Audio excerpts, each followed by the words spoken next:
피 뿌림을 얻기 위하여 택하심을 받은 자들에게 편지하노니 은혜와 평강이 너희에게 더욱 많을지어다. 아멘. 사랑하는 성도 여러분, 은혜와 평강으로 충만하시기를 축복합니다. 하나님이 주시는 은혜는 자격 없는 사람들에게 부어주시는 선물입니다. 그 은혜로 말미암아 우리가 살고 있음을 믿습니다.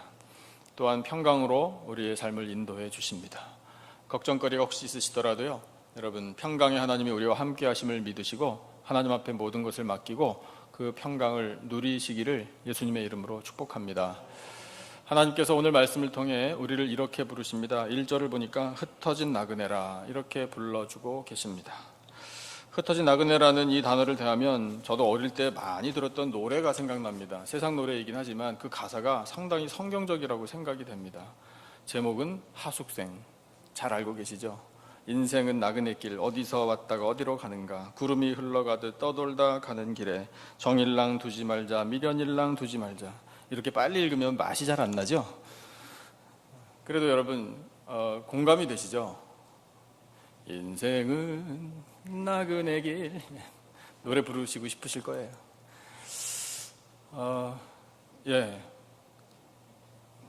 그런 노랫말이 공감을 불러일으키고 또 향수에 젖게 하는 거는 맞는데, 이 노래 가사가 성경적이긴 하지만 이 한 가지 역시 아쉬움이 있어요. 뭐냐면 어디로 왔다가 어디로 가는가를 몰라요. 그래서 인생은 나그네 길인데 정처 없이 떠돌아 다닌다라는 그런 느낌을 주는 것이 아쉬움이에요. 우리는 그렇지 않잖아요. 우리는 어디서 왔고 어디로 가는지를 알고 있는 사람들입니다. 우리 어디에서 왔습니까? 우리 창조주 하나님의 손으로부터 온 줄로 믿습니다. 그럼 우리는 어디로 갑니까? 다시 그 하나님의 손으로 가는 줄로 믿습니다. 우리가 돌아갈 곳 정해져 있습니다. 정처 없이 떠도는 나그네는 목적지가 없지만 그저 발길 닿는 대로 가지만 어디로 가는지 자기도 모르지만 그러나 우리는 갈 곳이 분명한 사람들입니다. 우리가 갈 곳은 하나님 나라 천국인 줄로 믿습니다. 한번 여러분 제가 질문 드릴게요. 손 한번 들어봐 주시면 감사하겠어요. 자, 이 다음에 감사합니다. 이 다음에 천국 가기를 원하시는 분 손 한번 들어봐 주실래요?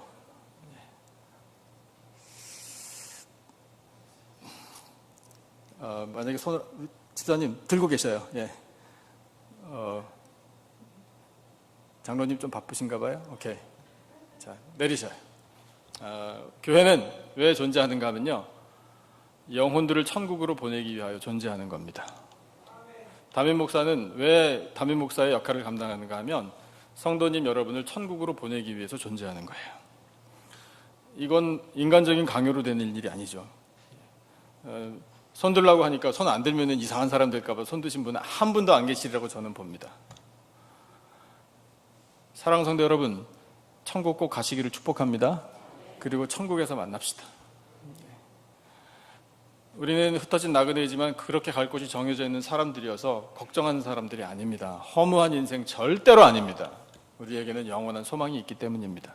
하나님 우리를 또 다르게 부르십니다. 오늘 본문 2절에 보니까 뭐라고 부르시냐면 택하심을 받은 자들에게 편지를 한다 이렇게 말씀하고 계셔요. 여러분, 우리는 하나님의 택하심을 받은 사람들입니다. 하나님께서 우리를 선택하셨기에 이 예배의 자리에 나온 겁니다. 여러분, 우리는 하나님 앞에서 잘난 거 아무것도 없습니다. 우리가 알면 얼마나 알며 우리가 경험을 했으면 얼마나 했으며 우리에게 지혜와 지식이 있어 봐야 얼마나 있겠습니까?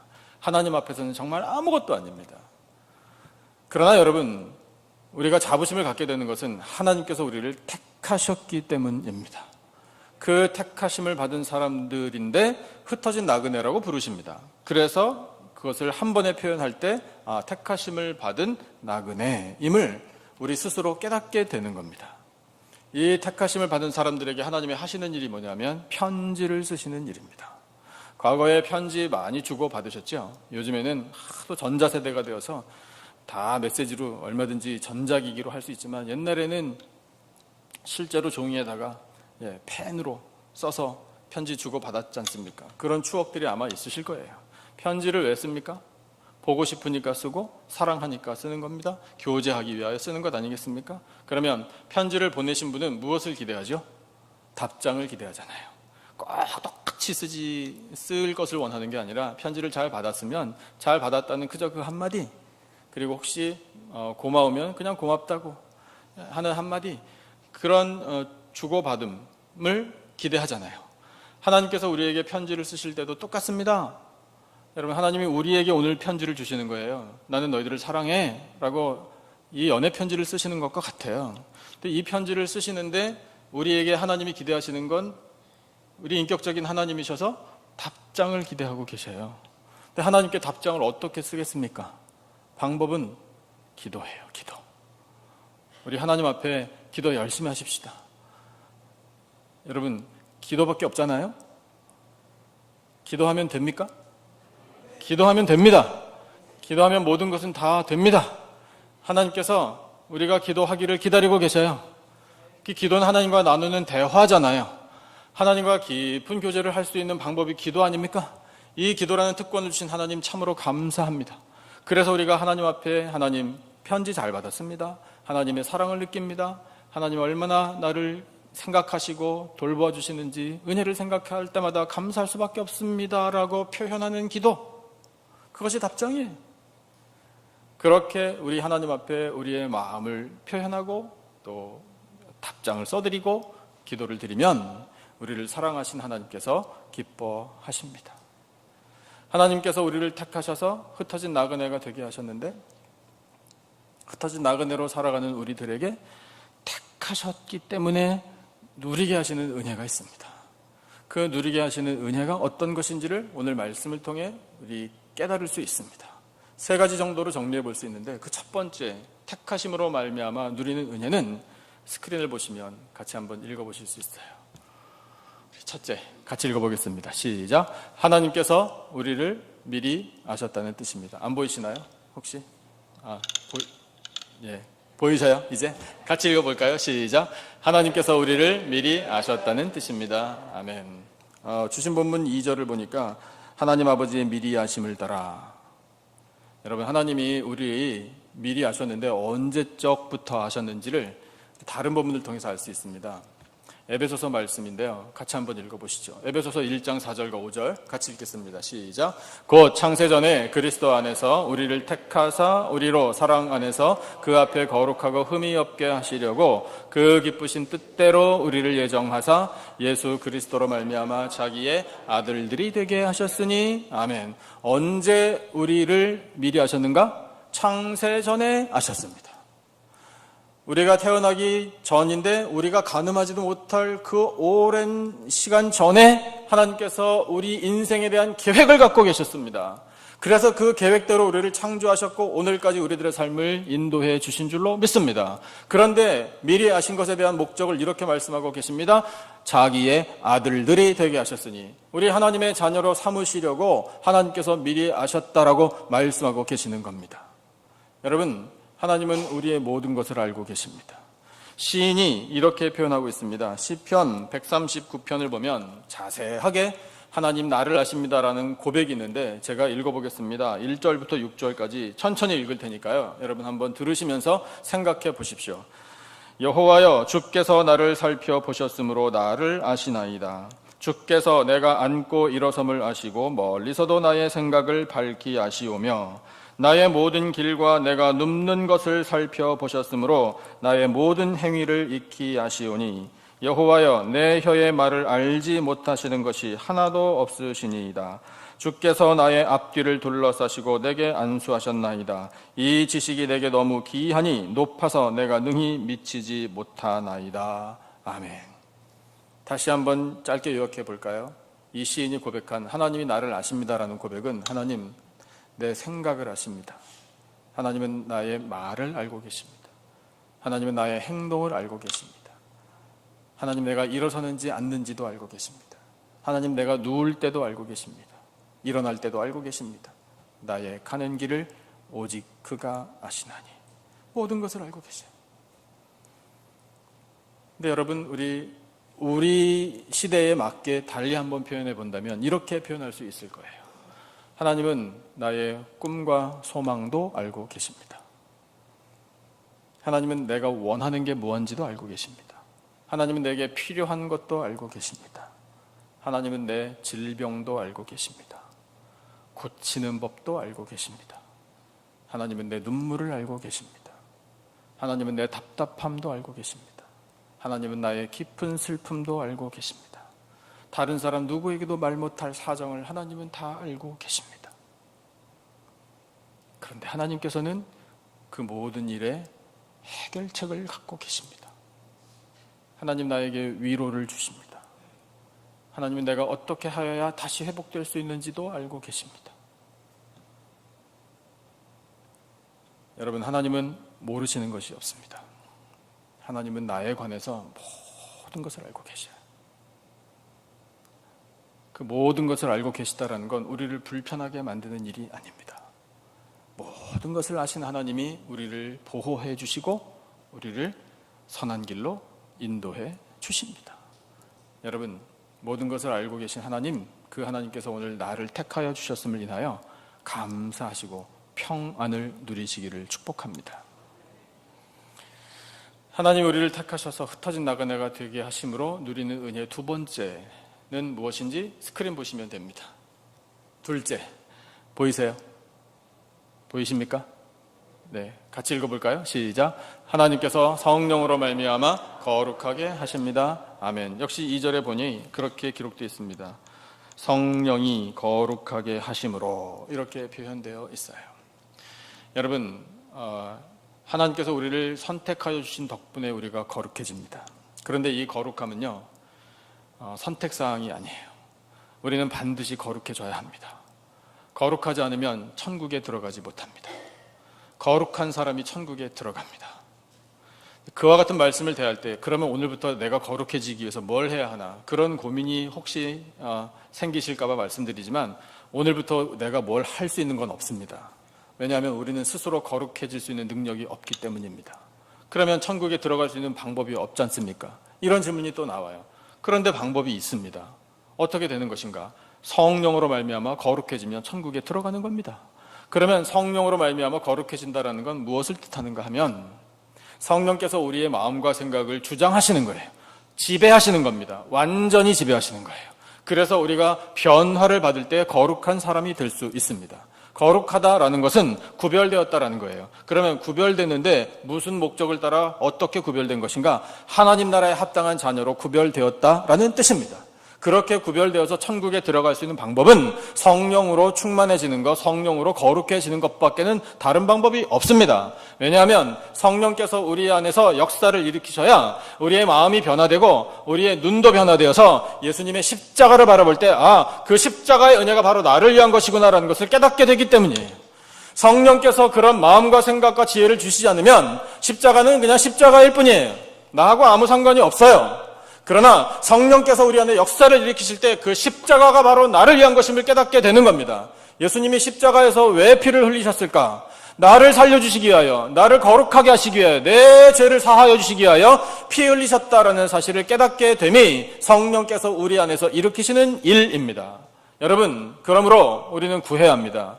성령의 충만함을 구해야 합니다. 사랑하는 성도 여러분, 성령으로 충만하여서 거룩한 백성들이 다 되시기를 축복합니다. 그렇게 되어야 하나님 나라에 들어가는 것이기 때문입니다. 로마서가 그 성령께서 우리를 거룩하게 하시는 것을 이렇게 표현합니다. 로마서 8장 1절과 2절 두 절 말씀. 여러분, 이 말씀은 진리 중에 진리입니다.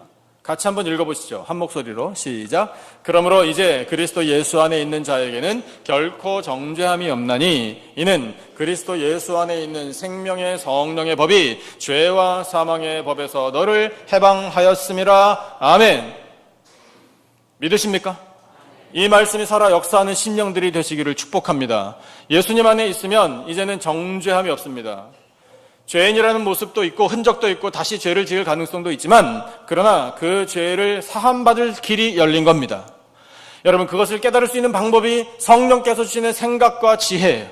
우리의 마음을 주장하실 때 찬양대가 오늘 찬양했잖아요. 나를 어떻게 해달라고 찬양했나요? 나를 바꾸소서, 나를 변화시켜달라고 찬양했습니다.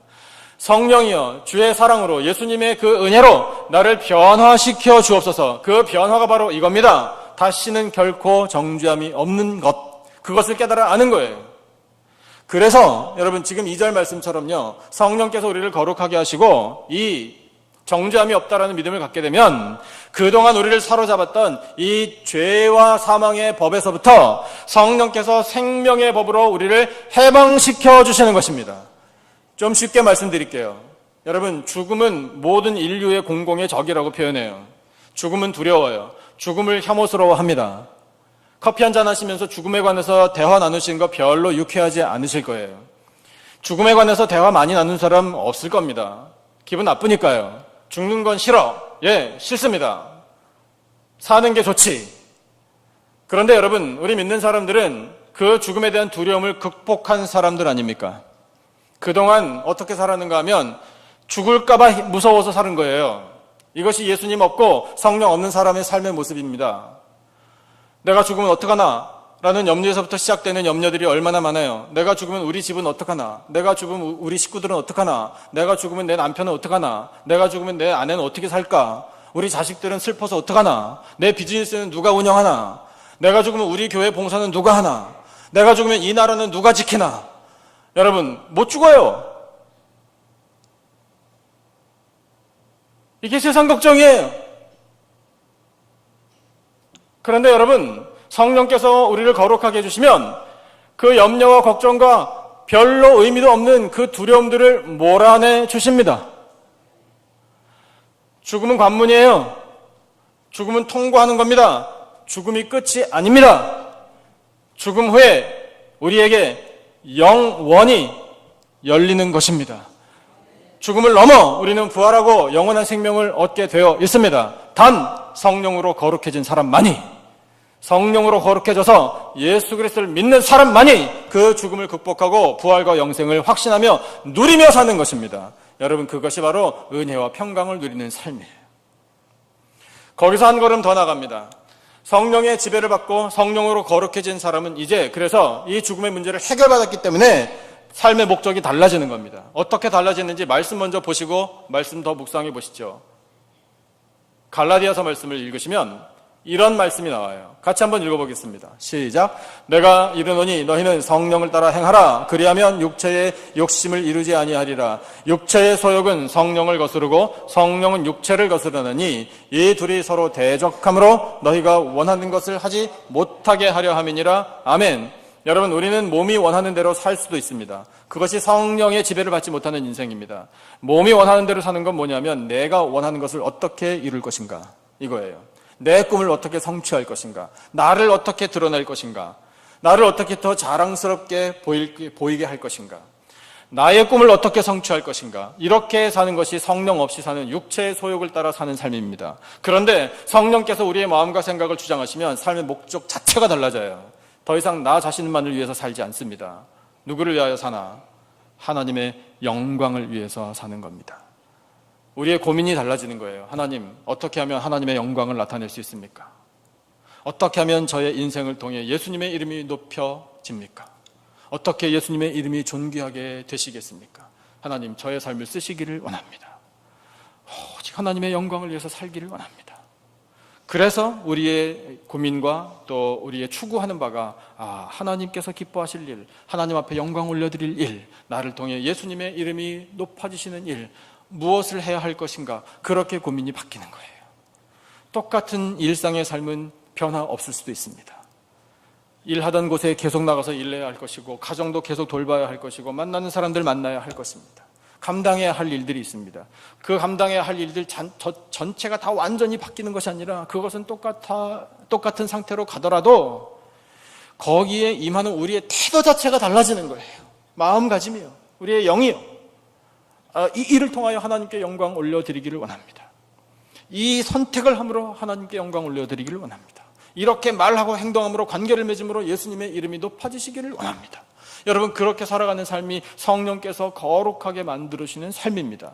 하나님 우리를 택하셔서 흩어진 나그네가 되게 하심으로 누리게 하시는 은혜입니다. 여러분, 다시 한번 우리 결단하고 하나님 앞에 구하십시다. 성령이여 충만케 하여 주옵소서. 여러분 간구하시고 성령으로 충만해지셔서 거룩한 삶을 사시기를 축복합니다.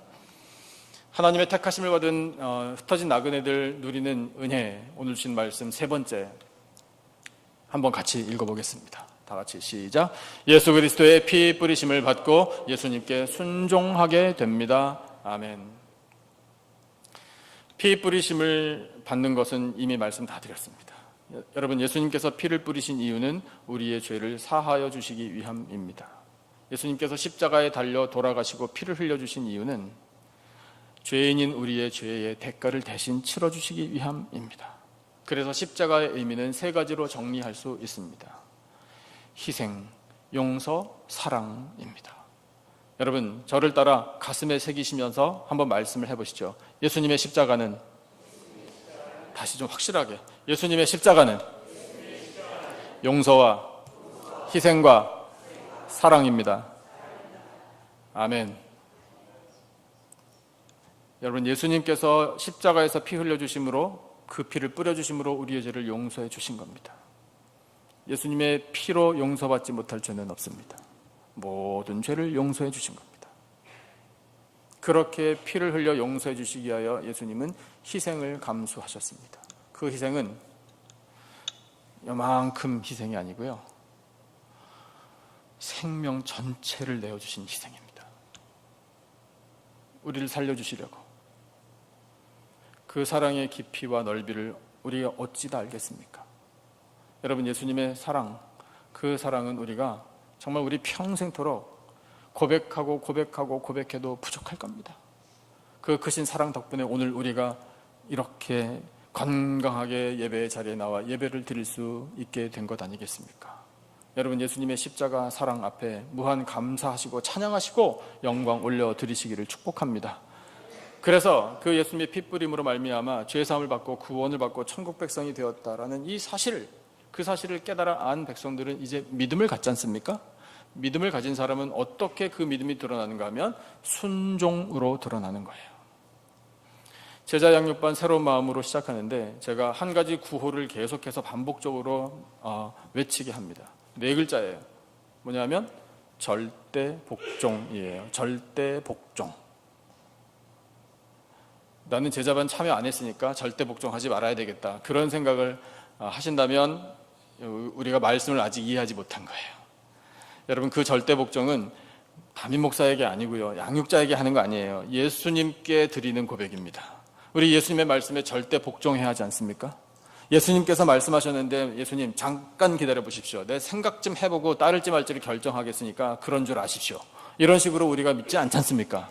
여러분, 예수님이 말씀하시면 예수님 말씀에 절대 복종하십시다. 그렇게 하라고 우리를 선택해 주신 거예요. 자, 그러면 예수님께서 하신 말씀을 우리가 알아야 복종을 하겠죠. 그 복종해야 할 말씀을 같이 한번 보겠습니다. 이미 우리가 광고 시간에 한번 읽었고 여러분 잘 아시는 말씀인데, 누가복음 9장 23절 말씀 같이 한번 보시겠습니다. 우리 절대 복종이라는 마음을 가슴에 품고 예수님 말씀에 따르겠습니다 라는 결단으로 이 말씀을 같이 힘차게 읽어보겠습니다. 시작. 또 무리에게 이르시되 아무든지 나를 따라오려거든 자기를 부인하고 날마다 제 십자가를 지고 나를 따를 것이니라. 아멘.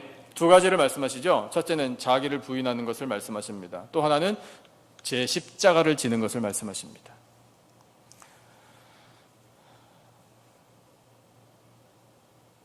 하실 수 있겠습니까? 여전히 글쎄요 라는 마음이 드십니까? 자기를 부인하는 일 결단하시기를 축복합니다. 여러분, 예수님께서 하신 말씀입니다. 자기를 부인한다라는 건 지금까지 내가 살아온 것은 하나님의 크신 은혜입니다 라고 말하는 겁니다. 우리 이민 1세 여러분 정말 수고 많이 하셨습니다. 장로님 기도하실 때 우리 이민자의 삶을, 이 광야를 걷는 것과 같은 삶을 하나님께서 지켜주시고 보호해 주셨음을 고백하시는 그 기도가 우리들의 기도 아니겠습니까? 여러분, 이만큼 살게 된 것이 정말 하나님의 은혜입니다. 대답 한번 해보실래요? 여러분, 하나님의 은혜가 몇 %입니까? 여기까지 살아오시는데 받으신 은혜, 하나님의 은혜로 된 것이 몇 %? 100%입니다. 100%. 우리는 하나님 앞에 그렇게 고백할 줄 알아야 돼요. 하나님, 제가 한 것은 아무것도 없습니다. 이게 자기를 부인하는 거예요. 무슨 말씀입니까? 내가 얼마나 안 먹고 안 자고 안 쓰고 애껴 쓰고 뼈를 깎는 이 고통을 참아내고 얼마나 눈물을 많이 흘리고 자녀들을 위해서 희생하고 그랬는데요. 하나님 다 알고 계셔요. 그러나 여러분, 우리는 그렇게 할 수 있었던 것도 하나님의 은혜입니다 라고 고백할 줄 알아야 돼요. 그것이 자기를 부인하는 거예요. 우리 하나님 앞에서 교만한 목이 꺾어지기를 축복합니다. 겸손해져야 돼요. 모든 것은 하나님이 하셨습니다. 내가 구원 얻고 천국에 들어갈 수 있는 것도 오직 예수님, 성령께서 나에게 지혜를 주셔서 예수님을 믿게 된 덕분입니다. 그것도 100%입니다. 그게 자기를 부인하는 거예요. 또 한 가지, 십자가를 지고 예수님을 따르래요. 십자가는요, 부담이에요. 힘들어요. 고생스러워요. 별로 하고 싶지 않아요. 하지만 져야 돼요. 그 십자가를 지고 십자가 길을 따라가는 것이 우리가 구원과 영광에 들어가는 길입니다. 십자가는 책임이기도 해요. 사명입니다. 좀 더 현실적으로 말씀을 드리자면 말씀대로 사는 것이 십자가를 지는 거예요. 예수님 말씀하신 대로 사는 게 십자가 지는 일이라고요. 쉽지 않잖아요. 하지만 여러분, 그 말씀대로 살기를 원합니다라고 우리가 소원하고 하나님의 도우심을 구할 때 하나님께서 그 말씀대로 살 수 있는 능력을 베풀어 주십니다. 그런데 자기를 그렇게 부인하고 십자가를 지고 예수님을 따르는데, 저는 더 중요하게 봐야 할 단어가 하나 따로 있다고 생각해요. 그게 뭐냐면 바로 날마다예요. 날마다. 자기를 부인하고 십자가를 지고 예수님을 따르겠습니다라고 결단한 걸 일주일에 한 번 정도만 해서는 안 돼요. 한 달에 2-3번 가지고는 부족해요. 1년에 몇 차례 그 본문 가지고 담임 목사님 설교할 때 듣는 것으로 그렇습니다 라고 고개 한번 끄덕이는 것만으로는 부족해요. 여러분, 우리는 날마다 자기를 부인해야 하고 날마다 자기 십자가를 지고 날마다 예수님의 길을 따라가야만 합니다. 날마다 가슴에 새기십시오. 날마다 해야 돼요. 그것이 우리를 선택하셔서 세상에 흩어진 나그네가 되게 하실 때 누리게 하시는 은혜예요. 아이고, 어떻게 날마다 자기를 부인하며, 아이고, 어떻게 날마다 자기 십자가를 짊고. 여러분, 그런 세상적인 걱정할 필요가 없는 겁니다. 하나님, 날마다 나 자신을 쳐서 복종합니다. 날마다 겸손하게, 날마다 하나님 인정하고, 날마다 예수님 따라가기를 원합니다. 날마다 십자가를 바라봅니다. 날마다 하나님 말씀을 듣겠습니다. 날마다 고백합니다. 여러분, 매일 필요한 거예요. 왜냐하면 우리는 연약하기 때문이에요. 아무도 자신하지 못해요. 나는 걱정 없습니다. 아니에요. 그런 교만한 생각부터 떨쳐버려야 돼요. 나는 못합니다. 그러니 도와주셔야 합니다. 하나님, 은혜가 필요합니다. 그 은혜로 나를 이끌어 주시기를 원합니다. 우리 그렇게 기도해야 돼요. 날마다. 그래서 하나님께서 우리를 선택하여 주셔서 흩어진 나그네로 살아가는 동안에 우리 예수 그리스도의 피 뿌리심으로 말미암아 죄사함을 얻고 거룩한 백성이 되고 순종함을 배우게 하십니다. 이제 우리 한 걸음 더 나아가서, 그러면 하나님이 오늘날 이 시대에 나를 부르셔서 선택하여 주시고 흩어진 나그네로 살게 하시는데, 과연 오늘부터 그러면 말씀을 들었으니 어떻게 살아야 하는가, 이것을 우리가 분명하게 가지고 세상으로 가야 되겠죠. 베드로전서 2장 9절 말씀 같이 한번 보겠습니다. 같이 읽어보시죠. 잘 아시는 말씀이죠. 다 같이 한 목소리로 시작. 그러나 너희는 택하신 족속이요 왕같은 제사장들이요 거룩한 나라요 그의 소유가 된 백성이니 이는 너희를 어두운 데서 불러내어 그의 기이한 빛에 들어가게 하신 이의 아름다운 덕을 선포하게 하려 하심이라. 아멘. 택하셨는데 맨 끝에 그 아름다운 덕을 어떻게 선포하게 하시려고요. 사랑하는 성도 여러분, 담대하게 선포하시기를 축복합니다. 나 예수님 믿습니다. 저를 따라 한번 외쳐주시죠. 나 예수님 믿습니다. 당신도 예수님 믿기를 원합니다. 자신감을 가지고 하세요. 여러분, 내 말에 설득력이 있어서 사람이 변화를 받는 게 아니고요, 감동을 받는 게 아니고 그 예수라는 이름 때문에 감동을 받는 거예요.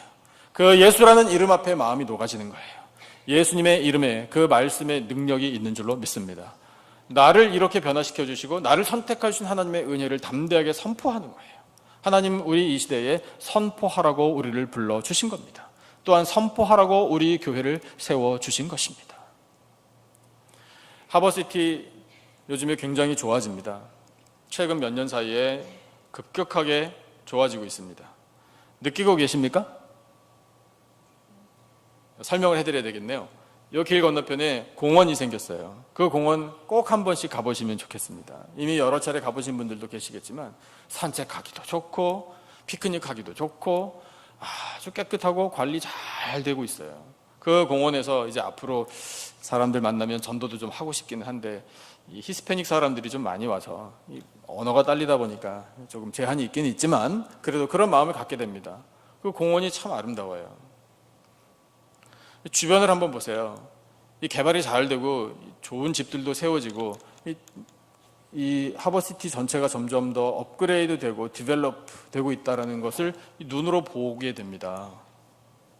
근데 그게 어떻게 가능한가? 가만 생각해 보니까 이 시에서 하버시티를 위해서 투자를 많이 하고 또 끌어들이고 정책을 잘 세운 덕분이라고 생각이 돼요. 또 좋은 건축업자들도 와서 또 이렇게 건축도 하고. 근데 다 세상적인 시각이에요. 우리는 영적인 시각으로 그와 같은 것들도 볼 줄 알아야 하지 않습니까? 여러분, 이 하버시티가 좋아지는 건 우리 교회가 여기에 있기 때문입니다. 아멘 하신 분들 더 특별하신 은혜를 누리게 될 줄로 믿습니다. 우리 교회 덕분이에요. 왜냐하면 우리 교회가 이 지역사회를 위해서 기도하기 때문입니다. 그러니까 여러분, 우리는 자부심을 가질만 해요. 하나님께서 우리 교회를 바라보실 때 내가 사랑하는 남가지 기쁨의 교회가 있으니 그 지역에 복을 내려주는 건 당연하지. 이게 하나님 아버지의 마음이에요. 교회 공동체적으로도 그렇지만 우리 한 사람 한 사람도 마찬가지입니다. 여러분, 나는 하나님의 선택을 받은 사람입니다. 선택을 받은 내가 흩어집니다. 어디론가 갑니다. 사람 만납니다. 관계 가운데 함께합니다. 어떤 모임에 들어갑니다. 여러분, 거기가 바로 은혜의 현장이 복된 삶의 터전이 될 줄로 믿습니다. 어떻게? 누구 덕분에? 내 덕분에. 그런데 내가 잘나서가 아니라 나와 함께 하시는 하나님 덕분에. 영적인 자부심을 가지셔야 돼요. 그게 선포예요. 저는 잊을 수 없는 그 기도의 캐치프레이즈가 있어요. 여러 차례 말씀드렸습니다. 오래전 이야기인데 한국에서 가나안 농군학교 일으키신 김용기 장로님이라는 분이 계셨었습니다. 그분이 기도하시는 삶을 사셨어요. 그분의 기도하는 이 캐치프레이즈 중에 하나, 정말 저는 아직까지 그 기도의 제목을 잊을 수가 없어요. 아주 선명해요. 아주 분명해요. 뭐냐면 조국이여 안심하라, 이렇게 기도하셨어요. 조국이여 안심하라. 그 다음에 생략된 말, 저 알아요. 기도하는 나 김용기가 있다. 세상에, 그 장로님 한 분이 뭐 나라를 어떻게 바꾸겠습니까? 그런데 된다니까요. 어떻게 되죠? 기도하니 하나님께서 함께 하시잖아요. 하나님의 능력으로 조국이 안정을 누리는 거예요. 여러분, 우리도 그런 마음, 그런 자부심을 가지고 기도하면 하나님께서 들어주십니다. 태평양 건너 내가 떠나온 내 첫 번째 조국이여 안심하라, 기도하는 내가 있다. 여러분, 그 정도 자부심이 우리에게 있으면요, 나가서 담대하게 선포할 수 있어요. 그런데 하나님께서 기대하고 계셔요. 나가서 선포하라. 하나님의 영광을 선포하라. 하나님의 능력을 선포하라. 예수 그리스도의 이름을 선포하라. 선포하면 능력을 하나님께서 베풀어 주실 줄로 믿습니다. 하나님 우리를 선택해 주셨습니다. 택하심을 받은 우리들입니다. 그런데 흩어져 있는 나그네들입니다. 우리 정처 없이 떠도는 나그네들 아닙니다. 우리 갈 곳이 정해져 있는 영원한 본향을 향해 나아가는 사람들입니다. 그래서 세상 것에 연연해하지 않습니다. 여러분, 성령께서 우리를 거룩한 하나님의 자녀로 삼아 주십니다. 십자가를 바라볼 때 그 피 뿌림으로 말미암아 우리의 죄 사함 받았음을 확신케 해 주십니다. 여러분, 우리는 예수님을 믿는 믿음의 사람들입니다. 이 믿음은 곧 순종을 의미합니다. 순종할 때 말씀하신 대로 순종하고 그 아름다운 덕을, 우리에게 생명을 주신 그 예수 그리스도의 이름을 선포하게 하십니다. 선포할 때 하나님의 뜻이 이루어질 줄로 믿습니다. 선포할 때 우리들의 삶의 터전에 하나님의 영광이 나타나고 하나님의 나라가 세워질 줄로 믿습니다. 그렇게 쓰임받는 우리 한 사람 한 사람과 우리 교회가 되어 영광 나타내고 풍성한 은혜 가운데 사는 복된 인생들이 되시기를 예수님의 이름으로 축원합니다. 기도하겠습니다. 하나님 아버지 감사합니다. 저희들을 택하여 주셔서 흩어진 나그네가 되게 하신 하나님의 뜻을 깨닫게 하시니 감사합니다. 하나님, 저희들 하나님께서 미리 아셔서 선택해 주셨습니다. 창세전에 아셨고 선택해 주셨고 오늘까지 인도해 주셨습니다. 성령께서 저희들을 거룩하게 하여 주셨습니다. 십자가를 바라볼 때 예수 그리스도의 그 보혈로 핏부림을 받아 거룩한 하나님의 자녀가 되며 죄사함과 구원을 얻게 되며 믿음을 갖게 되었습니다. 아버지, 그 믿음으로 순종하겠습니다. 선포하겠습니다. 하나님의 영광이 나타날 줄로 믿습니다. 하나님 사랑하시는 부름받고 택함받은 저희들 한 사람 한 사람을 통해 이 땅에 하나님의 나라가 세워질 줄로 믿습니다. 세워주신 우리 교회를 통해 이 지역사회에 구원의 은혜가 넘쳐날 줄로 믿습니다. 하나님 아버지, 저희들을 불러주심 앞에 감사하며 찬양하며 영광 나타내며 살도록 인도하여 주시옵소서. 귀한 말씀 주심을 감사하오며 예수님의 이름으로 기도드리옵나이다. 아멘. 찬송 379장 함께 하시면서 준비하신 예물 바치겠습니다.